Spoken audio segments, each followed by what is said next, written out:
shout out to Container Store for giving us all these cases, shipping them out to Denver, and we're gonna be giving them away. We're here with Rachel and Jeffrey and Chris, so make sure you guys check them out on IG. And thanks again, Container Store.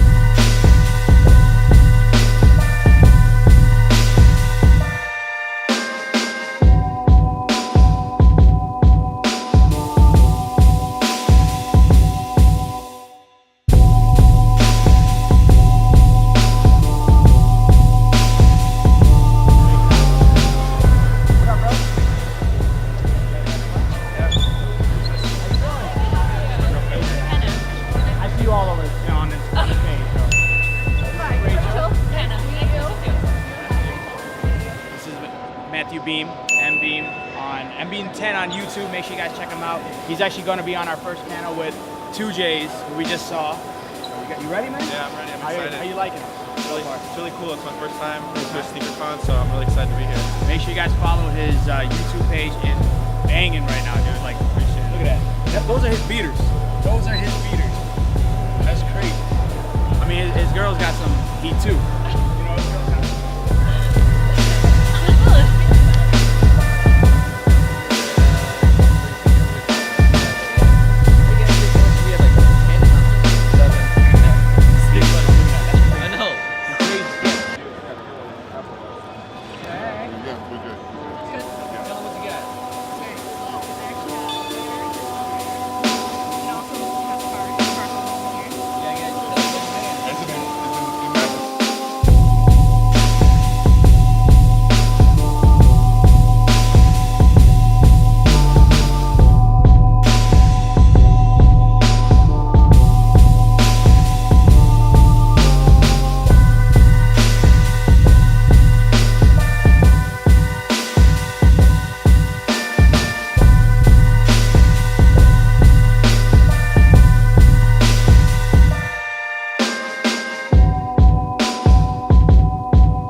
These bags, hands down best.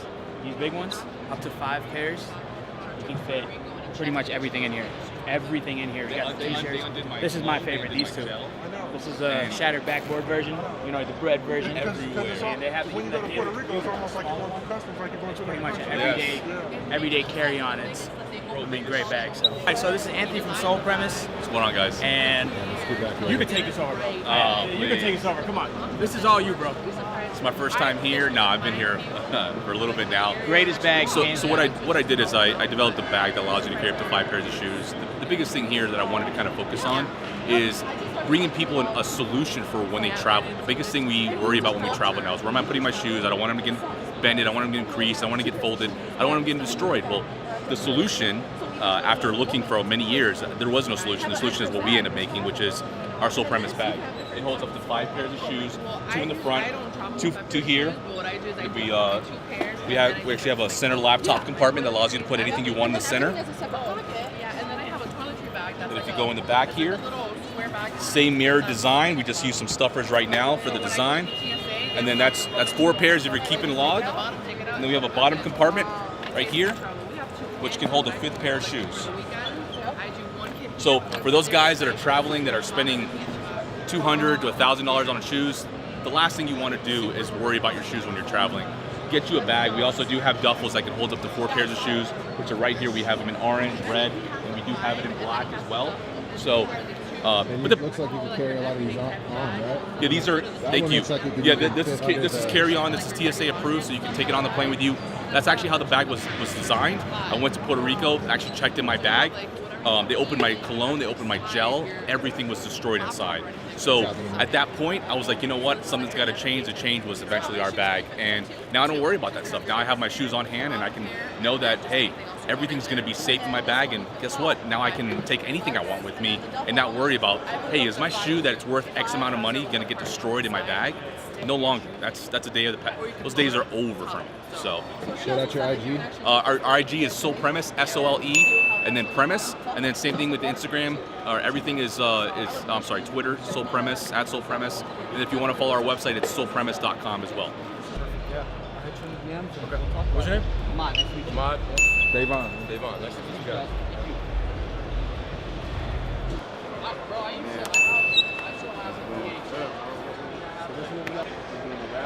Okay. I'm raffling off these. All you gotta do is add me on Instagram. Okay. I'm on Instagram, Kickstarus. Kickstarus, Ill Kicks 23 for a chance to win those at the end of the night.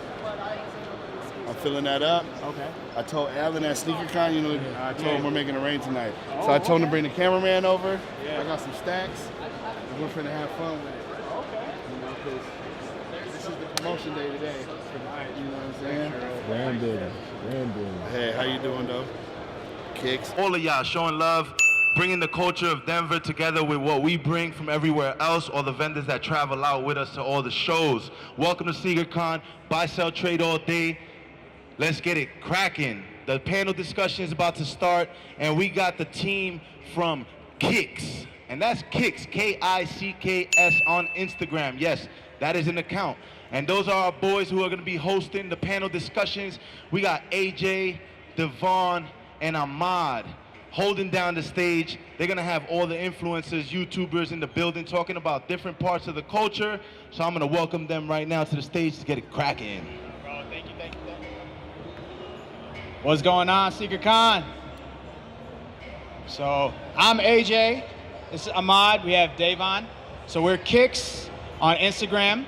We're a social media platform focusing on bringing the sneaker community together and making the community bigger. What motivated you to go from one store, now you're building your empire? Like, how did you start? What did you do, and what advice do you have? I think for me, it's the same as everybody else. I started with one shoe. It starts with one, right? I started adding myself to a lot of sneaker groups on Facebook, started paying attention more to certain people on Instagram, and just saw that at the time that I jumped in, that there was a pressing need in my community for the sneaker enthusiasts to have an outlet. And well, I didn't really have a job, so I figured I had the time to give it. And I didn't think it would grow to be what it is today, hopefully what it is tomorrow, but it's fun, even though it's like extremely terrifying the whole way through, you know? It's just a true blessing. Do you remember what that first shoe was? The first shoe that I wanted to sell? Yeah, Area 72 Barkley Posit. Like, that's, everybody knows, you know what I mean? Like, How much you sell for? Retail was $275. Joni and I bought 18 pairs. We flipped 17 of them at $200 profit in 6 hours. And then the week after that, she was like, oh, you did pretty good, go do that again. And then I lost my backside. And then she's like, well, let's try it again next week. And it was even worse the week after that. So Matt, so right now in your collection, what's your prized possession? Like, what do you have that you work crazy, hours for? I know you talked about on your videos, but what is your shoe of choice? I would definitely say these Red Octobers, because I remember when they dropped, I was in high school and I wanted them so bad. And when they dropped the link on Twitter, they instantly sold out. And the next day in school, everybody was talking about them, seeing rappers wear them and things like that. And it was just something I never thought I'd be able to have. I remember like when they first dropped, people were selling for 20,000 and crazy things like that. And the hype was just ridiculous on them, and I just really wanted them. So I wasn't able to afford them. But once I graduated, I started working. I had a minimum wage paying job, and I had my mind set to get these shoes. And I literally saved 4 months, making $8 an hour, not going out with friends to movies, anything like that, just saving for these. And then I went out to LA, got these, and then when I was holding them in my hand, I was just like shaking in awe of how happy I was when I got them. Then you know it's real. That's how you know it's real. So like, when I look at these, I don't really see the shoe like some other people do. They think it's weird that I have 7 pairs, whatever. But I just look at it and see the hard work that I put in, you know what I mean? That's dedication right there, man. Dedication. I think JC wants to buy a few, right? That's the one thing, I don't sell no shoes, I just collect them. You opened a new store in NYC. Any other cities that you're planning to open up in?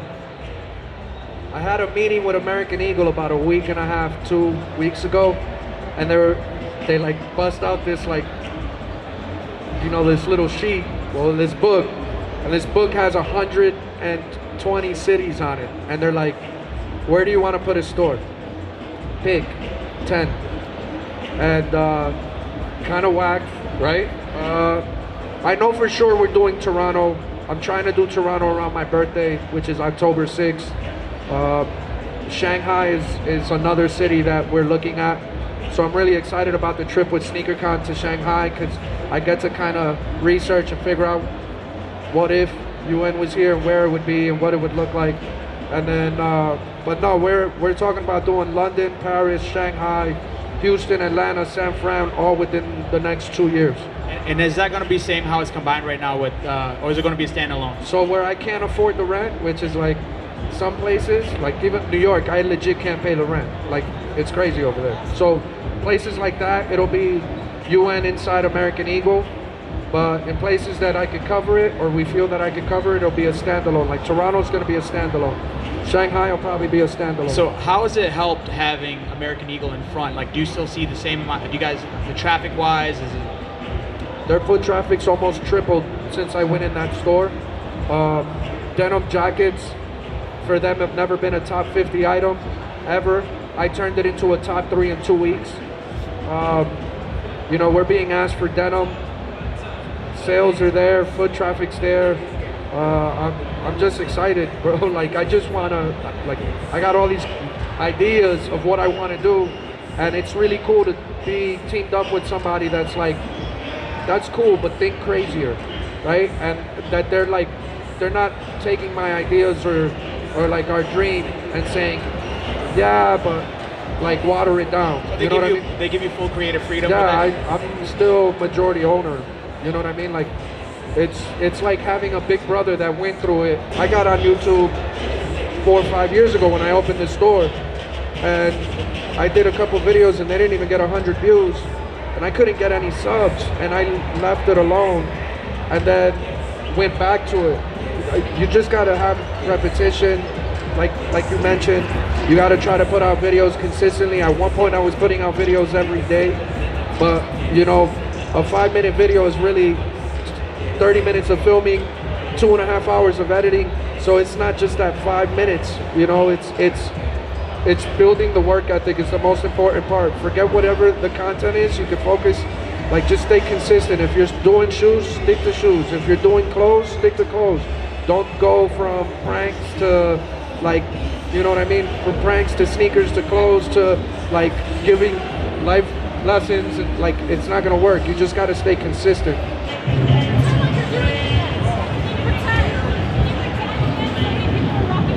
Next up we have is the future of the sneaker game with Jake88 and Jumperman Chris. Make sure you guys stay tuned. It is going to be crazy. These guys are amazing collectors. Jake88, we're going to take you to his table. We're going to cut to some B-roll right now.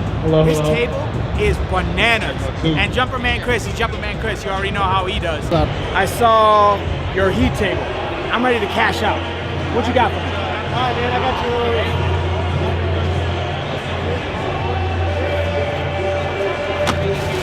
What do you think about that? I don't know. I'm looking for some more hype. What hype you got? More hype. I want hype. I want more hype. I want to spend that money. Ooh. Okay. How much are those? 1,500. What else you got? How much are those? 2,000. 2,000. What you got for like 500 bucks? Ah, shit. Well, let's see how many more. Ooh. Done deal. All right, bro. Thank you, bro. My name is Jake, and I've been collecting since about 2011, 2012, Test. hardcore.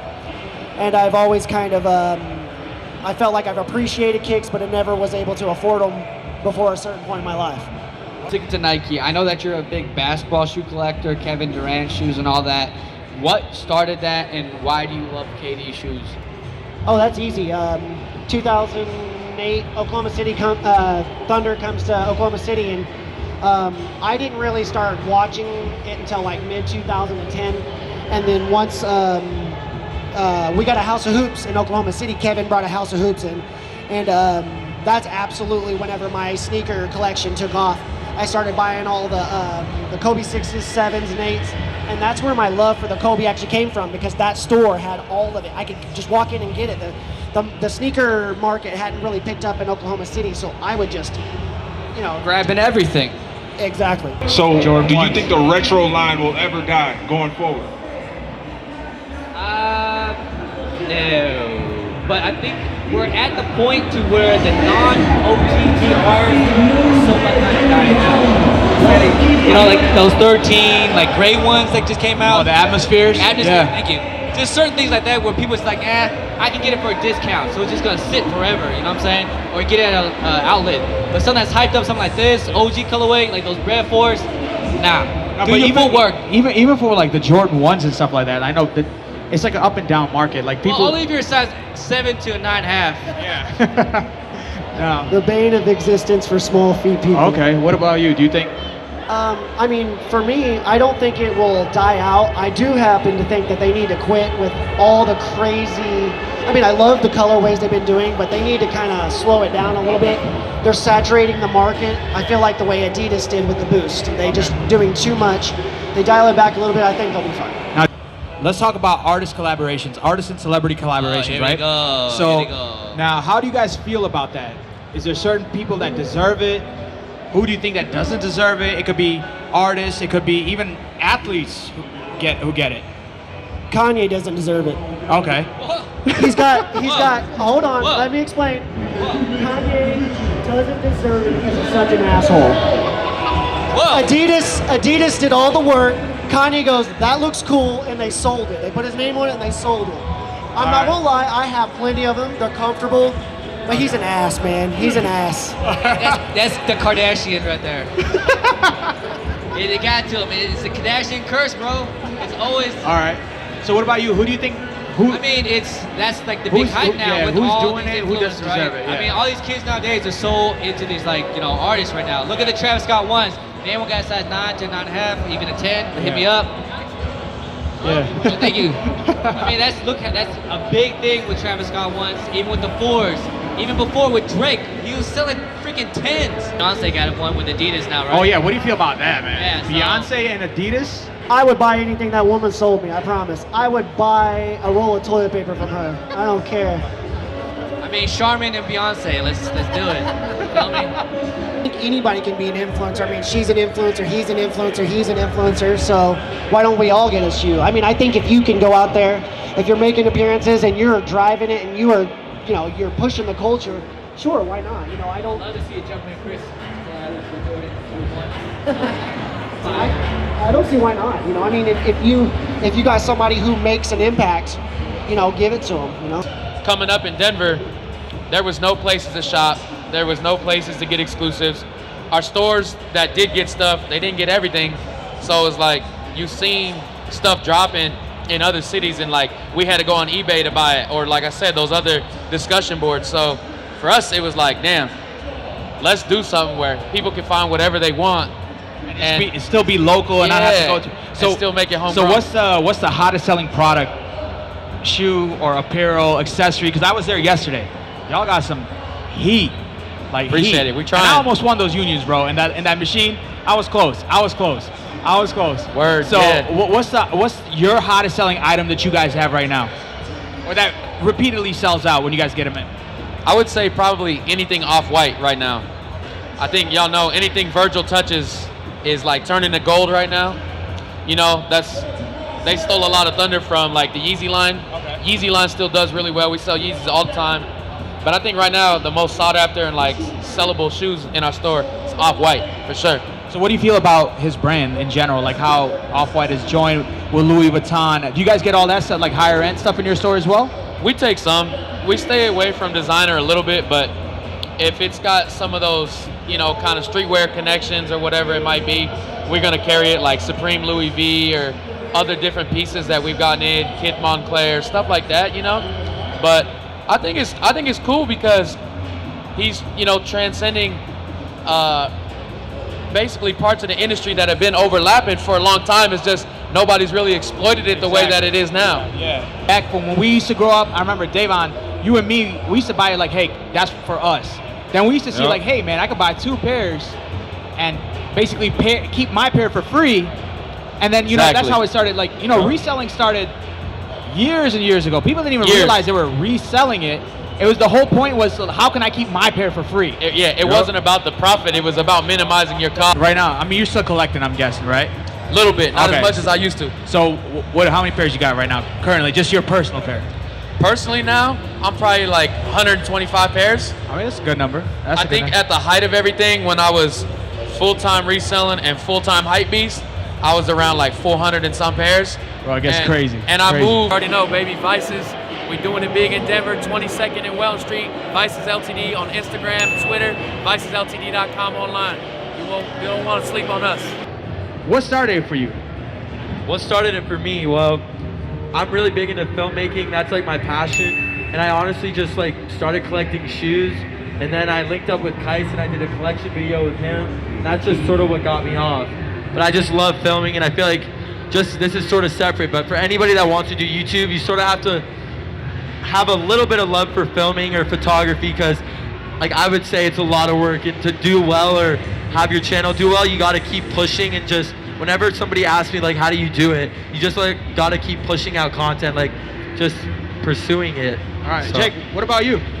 For me, so I was just into clothes like really heavy when I was a kid, and I was like always wanted the stuff I couldn't afford. And when I joined the military, I started like getting real heavy into like buying clothes and just showing it off. It never really started as something like filmmaking, for example.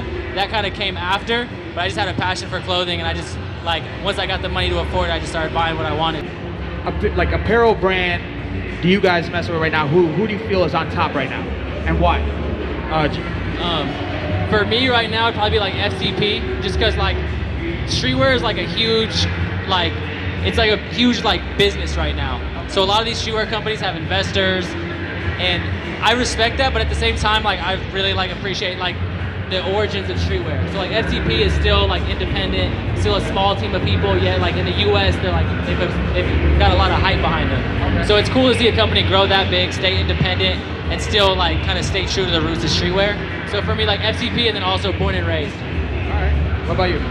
All right, so if I had to pick like my favorite brand right now, it'd probably be like Amiri, but that's like designer. That's like not everybody's trying. It's whatever you feel that is on so top. Like for me, that's my favorite. But I feel like another like great alternative, because not everybody can afford like Amiri. It's like super expensive. But it's like going right on a pair of jeans. Yeah. I just really like how they fit on me, because the guy who made it, Mike Amiri, he's like skinny, like built like me, so it fits perfect. But probably like the best brands for like everybody here, like Minimal, and then this other company that I'm working with, DSCRV, and it's just like these streetwear brands like located like across seas or like some here, and they just make like really dope quality stuff. Like Minimal just released like a bunch of cargo pants that are like Fear of God's newest pants, so I think like All right, so now Jake, you've been collecting I mean, you've been in the Supreme game for about what, 3 years now? More than that? So I've been into Supreme for a long time, but I didn't really start collecting real heavy till like 3. So how do you see from when you started to now? What do you see the difference? Well, just in general, like Supreme has grown so much as a company, like especially now that they have investors. Like Supreme is just it's not nearly as offensive as it used to be. I feel like a lot of their old stuff. I was just talking to one of the vendors actually about like how a lot of the stuff now is kind of like dialed back a little bit, and it's a little bit more calm than it used to be. Also, their production numbers are a lot higher. But overall, I still think Supreme is obviously like that brand, you know, like it's the most high.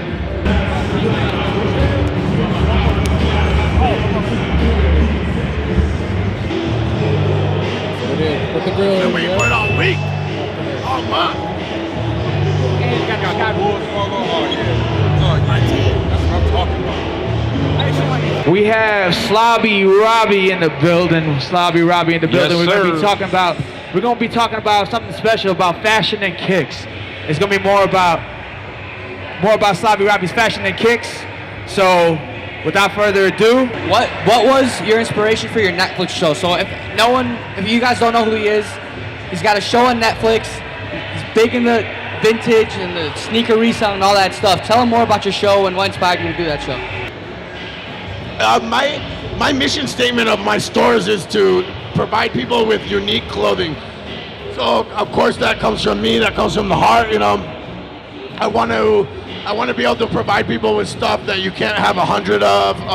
You know, again, really one of a kind, really unique, really like individualized clothing, individualized styling in a way. And so I'm really all about just dressing the way I feel, you know, at the beginning of the day, and dressing really however I want is actually really what it's all about for me. all right. So when it comes to vintage brands, since you do deal with that a lot, what is one vintage brand that you love? That's something that you need to have in your collection at all times. Vintage in general? Yeah.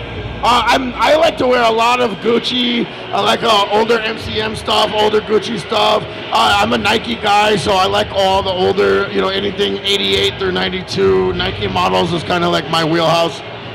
I wear a lot of all over print. Keep it super LA, keep it super gangster, and keep it super like casual, you know what I mean? I like to take my shoes off at the movies, you know what I mean? All right. So what's your favorite Nike that you have in your My collection? favorite Nike? Oh man, I really like the Air Trainer 3. Bo Jackson, for instance, the Medicine Ball version just came out. So that's like one of my all-time favorite shoes. Any Bo Jackson's Air Trainer SC, Air Trainer 2. Some dude was walking around here with Air Trainer TW Vintage, which is like insanely rare shoe, bro. Like, I'm a big fan of Agassiz and Air Max also. I love Air Max 90s.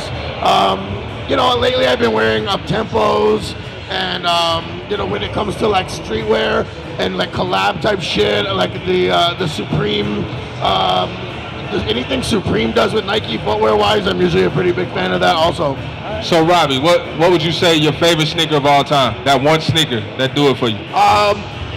Definitely the AirTech Challenge 2, which is also the Andre Agassi white with the hot lava, white with hot pink and black, just because that was a shoe that I had to like mow mad lawns, you know, to get, and like take mad buses. Like that was one that I worked for. All right, so obviously your store's name is Generation Cool. Slobby's World's the Netflix show. What's the future of both of those? Oh, so yeah, Slobby's World is just gonna keep going and getting bigger, and we're gonna have you know, bigger and bigger guests, and we're looking at going to Japan and doing some worldwide stuff. And season 2 is about to be on steroids and be like super crazy. So we're basically just gearing up for that right now. The shops, not only am I opening more stores, but we're looking at a lot more like maybe traveling type, you know, venues where not really pop-up as much as like, you know, maybe a truck that's like a food truck that you can order vintage out of the side of, you know, a lot of stuff like that. I've been doing a lot of work with MCM, and I'm going to be doing, I can't really say, but let's just say definitely there will be a collaboration and sort of a TV, social media, video content thing that I'm doing with MCM coming up. How do you feel about how fashion is kind of going back, like how 90s and 80s is coming back? Like, how do you feel about the new brands tailoring to that now? Like, you know, do you see kids like Ahmad's age, more in their 20s, kind of wearing it's basically gone back to the baggy, top, still tight jeans. How do you see that going? Do you think that's gonna last? Or? Oh, well, I mean, I'm a big proponent of classics over trends, right? So if something's a classic, it's never gonna go away. Adidas sweatsuits are never gonna be like out of style. And just because track pants got big again for a couple years doesn't mean they ever weren't dope, Whereas I think some of this stuff that's trendy, you're gonna see, really oversized dad shoes, stuff like that that will go away, So I think streetwear brands or fashion brands in general are probably wise to pick up on classics and stop worrying about trends. I think also one negative thing, it can confuse the consumer. So when Tommy Hilfiger remakes a bunch of their classic pieces or Polo remakes their classic pieces, people are like, oh yeah, I got this, or I have a Snow Beach. And I'm like, well, that's not a Snow Beach. That's the one that was at Dillard's or at the Polo outlet, man. And it's hard to break out to people, but hey, whatever people want to wear, they should wear. If you want to wear a plastic bag, I'm down. I think it can be corny, I guess, is probably where we're going with this, and it can be oversaturated.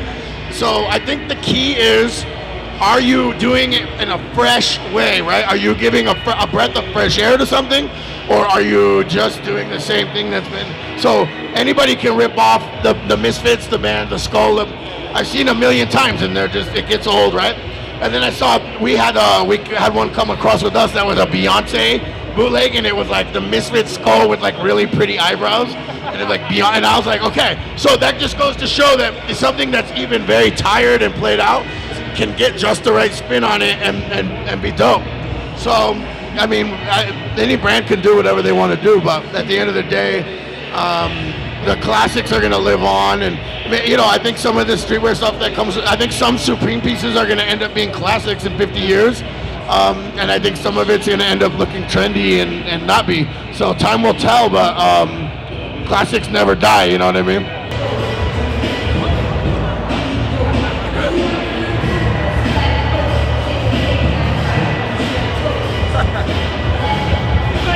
Yo, what's good, everyone? Thank you for coming out to SneakerCon. We are Marco and Alvin. We have a YouTube channel with 85,000 subscribers. And what motivates us every day to make videos is honestly, after you start getting support from people and fans, and you start getting a fan base, that's the reason you want to keep pushing every day, because they give you another reason to keep making videos. So that's one of my, main reasons what motivates me. So. Yeah, definitely agree with him.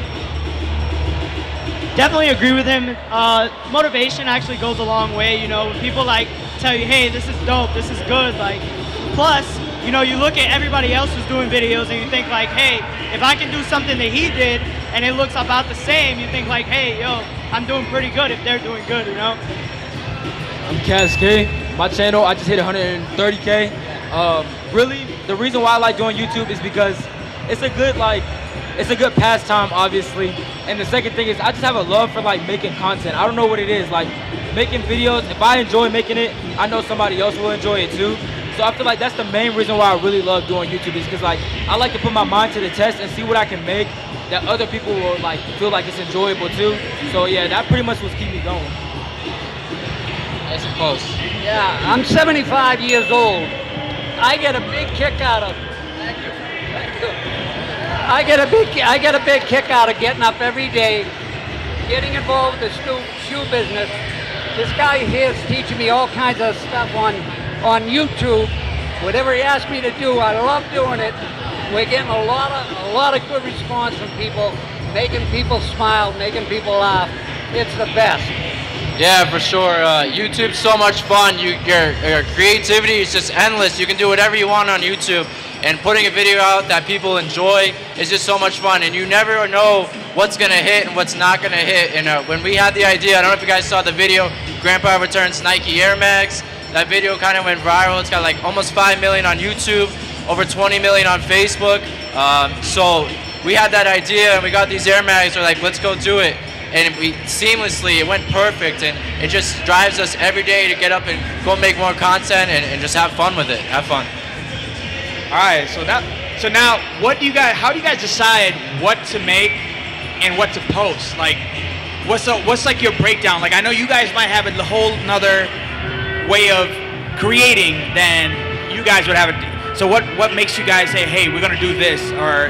Alright, so basically, that is one of the hardest parts, I say, to like making videos, is actually finding the idea, because it's really easy to come up with an idea, but if you're a relatively small channel or you're trying to blow up on YouTube, like, you kind of want to copy other titles, but in the video, have your own personality, so people get to know you. So you're reaching out to new people, but inside the video, you're showing them the personality, because at the end of the day, you want people to follow you for you.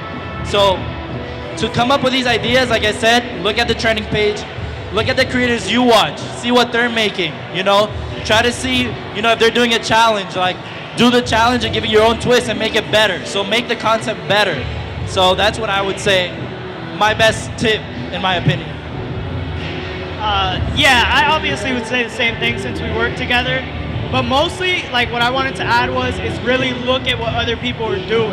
Like, you can benefit so much, and this is gonna sound so messed up, but you can benefit so much off somebody else's success. Like, if you see another content creator who's similar to you make a video and you make the same video and you can say it's 10 times better, if your video is 10 times better, that's a way of, like, you know, creating content, getting ideas, you know. You see everybody else, whatever they do, you can copy so much, but put your own twist on it. Like, I don't know if a lot of you watch my channel, but I'm kind of like the goofball on the channel, and it is the funniest thing in the world, in my opinion at least. But I've seen people copy what we do, and they make it 10 times better. My YouTube is The Life of Cash K. You can type in Cash K and it'll pop up too. I really do everything, like pranks, challenges. I do everything, sneaker videos, basketball videos. Like, I literally try to make my horizon so broad where it's like, if you know nothing about shoes, you still can relate to me. If you like just basketball, you can still relate. So I try to really cater to all audience, even females. Like, I try to make videos for girls too. Like, I don't know, I just really want to, like, make my channel as wide as possible, so no matter what I upload, people will still watch. Like, people will still be fans of me. So it's just The Life of Cash K on Instagram, Twitter, YouTube, all that. Our channel is Soulfire Sneakers. Yeah, so our YouTube channel is Soulfire Sneakers. Our Instagram is @SoulfireSneakers_. Our content ranges from social experiments, pranks, unboxings. So that's really what we're kind of trying to nail down to. And then a lot of this guy, because he's a lot of fun to film with. And yeah.